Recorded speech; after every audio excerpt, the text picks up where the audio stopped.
পূর্বের পর্বে আমরা একটি ত্রিভুজকে সারিবদ্ধভাবে বিভক্ত করে কিভাবে ত্রিভুজ সংখ্যা নির্ণয় করতে হয় তা শিখেছিলাম। আজকে আমরা তার ব্যতিক্রমী কিছু চিত্রের ত্রিভুজ সংখ্যা নির্ণয় করব। আপনাদের সাথে আছি আমি সুজিত। চন্দ্রিমা পাঠশালার পক্ষ থেকে আপনাদের সবাইকে স্বাগতম। আমাদের যদি বলা হয় এই ত্রিভুজের ত্রিভুজ সংখ্যা কয়টি, তাহলে আমরা সহজেই এই ত্রিভুজের বিভক্ত ত্রিভুজগুলোকে আমরা নাম্বারিং করে ত্রিভুজ সংখ্যা নির্ণয় করতে পারবো। 1, 2, 3, 4, 5, 6। এই নাম্বারিংকৃত ত্রিভুজগুলোকে যদি আমরা যোগ করি তাহলে সহজেই এই চিত্রের ত্রিভুজ সংখ্যা পেয়ে যাব। অর্থাৎ 1 যোগ 2 যোগ 3 যোগ 4 যোগ 5 যোগ 6, 5 6 11, 11 আর 4 15, 15 আর 3 18, 19 20 21। অর্থাৎ এই ত্রিভুজের ত্রিভুজ সংখ্যা হচ্ছে 21টি। কিন্তু আমাদের যদি বলা হয়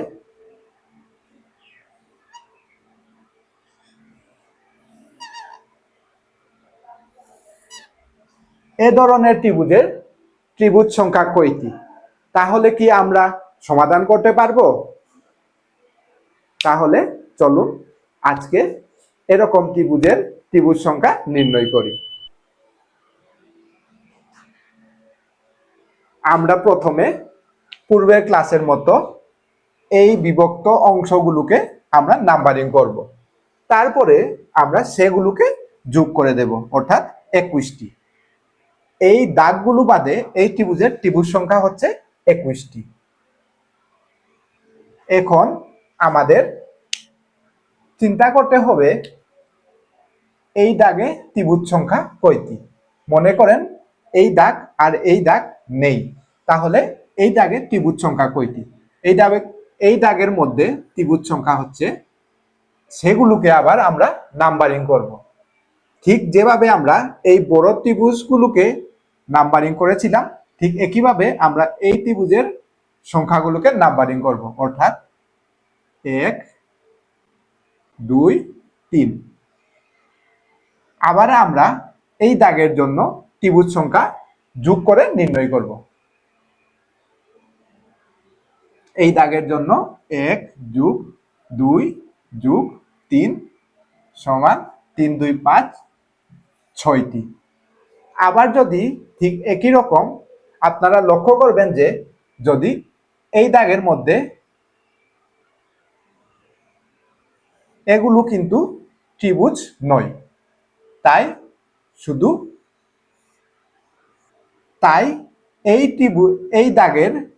এই দাগের শুধু উপরের গুলোই ত্রিভুজ হবে, নিচের গুলো কিন্তু ত্রিভুজ নয়। ঠিক একই রকম এই দাগগুলোতেও উপরের গুলো ত্রিভুজ হলেও কিন্তু নিচের এই দাগগুলো কিন্তু ত্রিভুজ নয়। তাই আমাদের শুধু এই দাগের উপরের ত্রিভুজ সংখ্যাগুলো নির্ণয় করে যোগ করলেই হয়ে যাবে। এবার আমরা এই দাগের জন্য ত্রিভুজ সংখ্যা নির্ণয় করব। আবার আমরা নাম্বারিং করব 1 2 3 4। 1 যোগ 2 যোগ 3 যোগ 4, 4 3 7 8 9 10। অর্থাৎ আমরা এই দাগের জন্য ত্রিভুজ সংখ্যা পেয়েছি 6টি, এই দাগের জন্য ত্রিভুজ সংখ্যা পেয়েছি 10টি, এই দাগের জন্য আবার 1 2 3 4। 1 যোগ 2 যোগ 3 যোগ 4 সমান হচ্ছে 10। এখন আমরা প্রত্যেকটি দাগের ত্রিভুজ সংখ্যা যোগ করব। এই দাগের ত্রিভুজ সংখ্যা হচ্ছে 6টি, এই দাগের ত্রিভুজ সংখ্যা হচ্ছে 10টি, আর এই দাগের জন্য ত্রিভুজ সংখ্যা হচ্ছে 10টি, আবার এই দাগের জন্য ত্রিভুজ সংখ্যা হচ্ছে 21টি। এখন যদি আমরা প্রত্যেকটি দাগের ত্রিভুজ সংখ্যাকে যোগ করি তাহলে আমরা এই চিত্রের ত্রিভুজ সংখ্যা পেয়ে যাব। তাহলে হবে মোট ত্রিভুজ সংখ্যা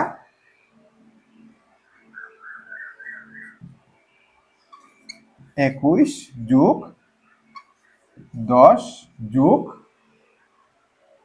আবার 10 যোগ 6 অর্থাৎ 10 10 20 21 41 41 আর 6 47 অর্থাৎ এই ত্রিভুজের জন্য এই চিত্রের জন্য ত্রিভুজ সংখ্যা হচ্ছে 47টি। আপনাদের যদি বলা হয়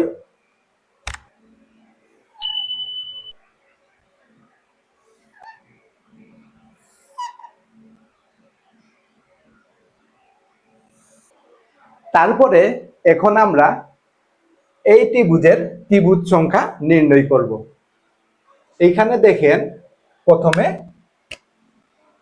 এই বড় বিভক্ত অংশগুলোকে নাম্বারিং করব 1 2 3 4 5। তারপরে আমরা এই বিভক্ত ত্রিভুজগুলোকে যোগ করব 1 যোগ 2 যোগ 3 যোগ 4 যোগ 5 অর্থাৎ 5 4 9 9 3 12 13 14 15। এখন আমরা এই দাগের জন্য ত্রিভুজ সংখ্যা নির্ণয় করব। আবার আমরা 1 2 3 4 নাম্বারিং করার পর এই দাগের সংখ্যাগুলোকে যোগ করব 1 যোগ 2 যোগ 3 যোগ 4 সমান 10। এখন এই দাগের জন্য ত্রিভুজ সংখ্যা নির্ণয় করব 1 2 3 অর্থাৎ 1 যোগ 2 যোগ 3 3 2 5 6।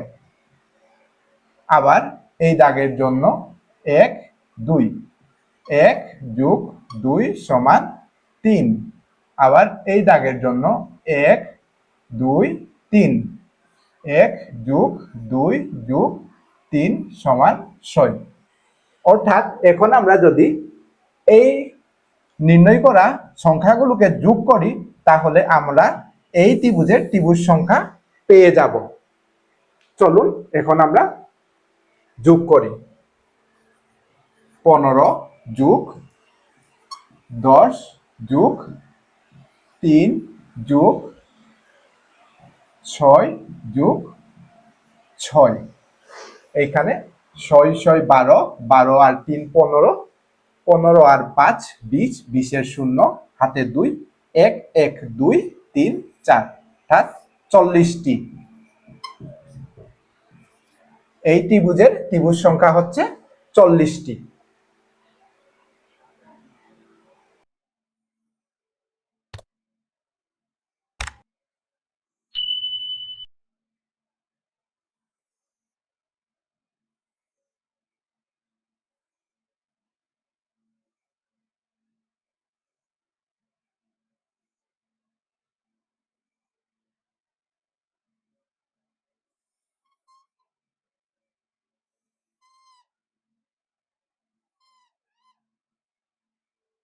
আজকের সম্পূর্ণ ক্লাসটি যদি বুঝে থাকেন তাহলে এই চিত্রের ত্রিভুজ সংখ্যা কয়টি আপনারা কমেন্ট সেকশনে জানাবেন।